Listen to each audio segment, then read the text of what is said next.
এজাক কণমানিৰ হাঁহিৰে মুখৰিত হৈ উঠিল আজি এখন শিক্ষানুষ্ঠানৰ বাকৰি। আজি বাগদেৱী সৰস্বতীৰ পূজা আৰু আজি এই পূজাৰ লগত সংগতি ৰাখি সৰভোগৰ কলিতাপাৰাত শুভ উদ্বোধন কৰা হয় এখনি নতুন শিক্ষানুষ্ঠানৰ নাম আইডিয়েল একাডেমি। আজিৰ কাৰ্যসূচীত পুৱাৰ ভাগতেই বিদ্যালয়ৰ পতাকা উত্তোলন কৰে আইডিয়েল একাডেমিৰ অধ্যক্ষাই আৰু বৃক্ষৰোপণ কৰে সহ অধ্যক্ষাই। তাৰ পিছতেই প্ৰতিমা স্থাপন কৰা হয় আৰু ইয়াৰ পিছতেই অৱসৰপ্ৰাপ্ত প্ৰধান শিক্ষক শ্ৰীযুত কিশোৰী মোহন ৰায়ে শুভ উদ্বোধন কৰে আইডিয়েল একাডেমিৰ। বিদ্যালয়খনৰ শুভ উদ্বোধনীৰ পিছতেই ক্ৰমান্বয়ে ভাগৱত পাঠ, পুষ্পাঞ্জলি অৰ্পণ, প্ৰসাদ বিতৰণ, প্ৰীতিভোজ ইত্যাদি কাৰ্যসূচী হাতত লোৱা হয়।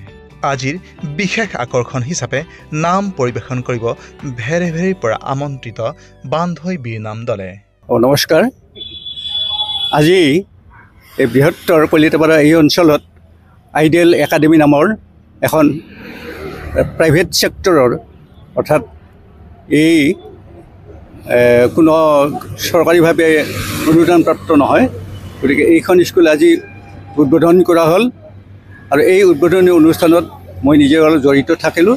গতিকে এই স্কুলখন যেন শৈক্ষিক দিশত অন্তত যথেষ্ট বা এটা সবল ভূমিকা পালন কৰে তাৰ প্ৰতি দৃষ্টি ৰাখি এই স্কুলৰ প্ৰতি এটা উদ্বোধনৰ কাৰ্যসূচীটো আজি সমাপন কৰা হ'ল।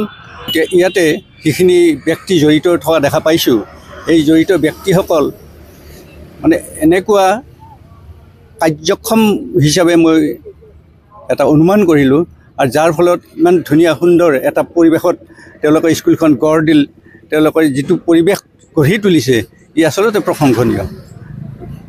আৰু সেই হিচাপত এই স্কুলখনৰ যে এটা উজ্জ্বল ভৱিষ্যত আছে সেইটো এটা আশা কৰিব পাৰি। নমস্কাৰ। সৰভোগ অঞ্চলৰ যি কলিতাপাৰাত আইডিয়েল একাডেমি আজিৰে পৰা আৰম্ভ হৈছে, তাত আমি শিক্ষাৰ্থী হিচাপে যোগদান কৰিছোঁ। গতিকে সমূহ ৰাইজৰ সহায় সহযোগিতা কামনা কৰিছোঁ। নমস্কাৰ। আজি সৰভোগ অঞ্চলৰ আইডিয়েল একাডেমি নতুনকৈ আৰম্ভ হৈছে। ইয়াত সমূহ ৰাইজৰ সহায় সহযোগিতা কামনা কৰিছোঁ, যাতে সকলো অঞ্চলৰ ইয়াৰ ওচৰ চুবুৰীয়া অঞ্চলৰ মানুহখিনিয়ে যাতে নিজৰ ল'ৰা ছোৱালী ইয়াতে নামভৰ্তি কৰে সেয়া কামনা কৰিছোঁ। ছাত্ৰীসকলক সম্পূৰ্ণ শিক্ষা প্ৰদান কৰাৰ উদ্দেশ্যে আজি কলিতাপাৰা গাঁৱত এখন নতুনকৈ স্কুল শুভাৰম্ভ কৰা হ'ল আৰু এই স্কুলখনত যাতে ষ্টুডেণ্টখিনিয়ে পাঠ্যক্ৰমৰ উপৰিও বাহিৰা যিখিনি বস্তু আজিকালি ধৰ পাঠ্যপুথি বাহিৰা জ্ঞানৰ প্ৰয়োজন বা ছফ্ট স্কিলৰ প্ৰয়োজন, ষ্টুডেণ্টখিনিয়ে যাতে সকলো বস্তু এই সমস্ত বস্তুখিনি আমি স্কুলতে প্ৰদান কৰিব পাৰোঁ, তাৰ বাবে সেই উদ্দেশ্যলৈ জ্ঞানখিনি প্ৰদান কৰিব পাৰোঁ, সেই উদ্দেশ্যে এই স্কুলখন আৰম্ভ কৰা হ'ল। আৰু আমাৰ ইতিমধ্যে এডমিশ্যন চলি আছে, মোটামুটি আমাৰ 50+ ষ্টুডেণ্টৰ এডমিশ্যন হৈ গ'ল অলৰেডি। কোনোবা যদি ষ্টুডেণ্ট সেনেকৈ বা পেৰেণ্টছে ইণ্টাৰেষ্টেড হয় আমাৰ স্কুলত আহি যোগাযোগ কৰিবলৈ অনুৰোধ জনালোঁ। হয়, নমস্কাৰ। সৰ্বপ্ৰথমে মই সকলোকে নমস্কাৰ জনাইছোঁ।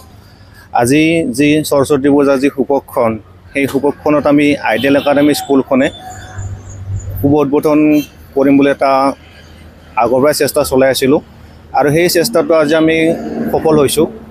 আমাৰ বিশেষভাৱে আমন্ত্ৰণ কৰি অনা মাননীয় শ্ৰীযুত কিশোৰী মোহন ৰয় ডাঙৰীয়া দেৱ, তেখেত সৰভোগ টাউন এম স্কুলৰ অৱসৰপ্ৰাপ্ত প্ৰধান শিক্ষক হয়।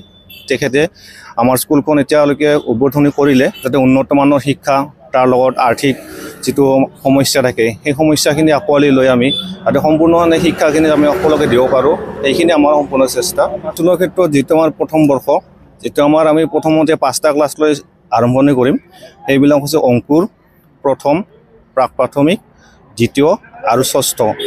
আমাৰ সুবিধাখিনি এনেধৰণৰ হ'ল, এইবাৰ যদি কোনোবা ল'ৰা ছোৱালীয়ে অংকুৰ বা প্ৰাক প্ৰাথমিক বা প্ৰথম, দ্বিতীয় এইকেইটাত নামভৰ্তি কৰে, তেওঁলোকৰ ক্লাছ 5লৈকে যিটো মাহিলী মাচুল থাকে সেই মাহিলী মাচুলটো সম্পূৰ্ণ বিনামূলীয়া হ'ব।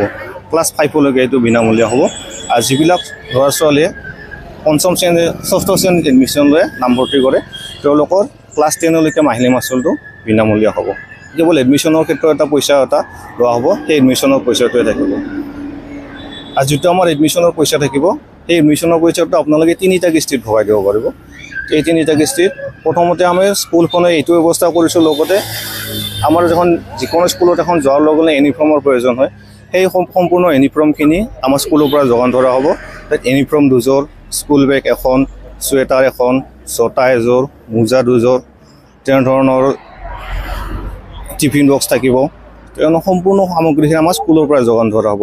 সেইটো কাৰণতে এতিয়া আমাৰ যদি কোনোবাই যদি অংকুৰ বা প্ৰাক প্ৰাথমিকত নামভৰ্তি কৰে, তেওঁলোকৰ এডমিশ্যনৰ পইচাটো হ'ব এতিয়া নামভৰ্তি 6,150 টকা। আৰু 6,150 টকাটো তেওঁলোকে 3টা কিস্তিত ভগাই দিব পাৰিব। প্ৰথমতে এডমিশ্যন লোৱাৰ সময়ত তেওঁলোকে 3,150 টকাটো আমাক দিব লাগিব, আৰু তাৰপিছত যি 3,000 টকা থাকিব সেই 3,000 টকাটো তেওঁলোকে 2টা কিস্তিত ভগাই দিব পাৰিব। আৰু যদি কোনোবাই যদি প্ৰাক প্ৰাথমিক বা ক্লাছ 1 বা 2ত এডমিশ্যন লয়, তেওঁলোকৰ এডমিশ্যনটো ফিজ হ'ব টোটেল ইউনিফৰ্ম ইনক্লুড কৰি তেওঁলোকৰ 6,350 টকা। তেতিয়া তেওঁলোকে এডমিশ্যন সময়ত 3,350 টকা এডমিশ্যন সময়ত দিব লাগিব, আৰু তেনেধৰণৰ বাকী 2টা কিস্তিত তেওঁলোকে দিব পাৰিব। আৰু যদি কোনোবাই যদি ক্লাছ 6ত লয়, তেওঁলোকৰ 6,850 টকা সম্পূৰ্ণখিনি ইনক্লুড হৈ। 6,850 টকাটো তেওঁলোকে 3টা কিস্তিত ভগাই দিব পাৰিব। আৰু তাৰোপৰি আমি সম্পূৰ্ণ শিক্ষাখিনি দিয়াৰ কাৰণে আজিকালি বহুত ল'ৰা ছোৱালীয়ে ডাঙৰ হ'লে অলপ আৰ্ট শিকিব খোজে, স্পকেন ইংলিছ শিকিব খোজে, মিউজিক শিকিব খোজে, ডেন্স শিকিব খোজে। এই সম্পূৰ্ণ শিক্ষাখিনিত আমাৰ স্কুলতে যাতে যোগান দিব পাৰোঁ, আমি তেনেধৰণৰ ব্যৱস্থা ৰাখিছোঁ।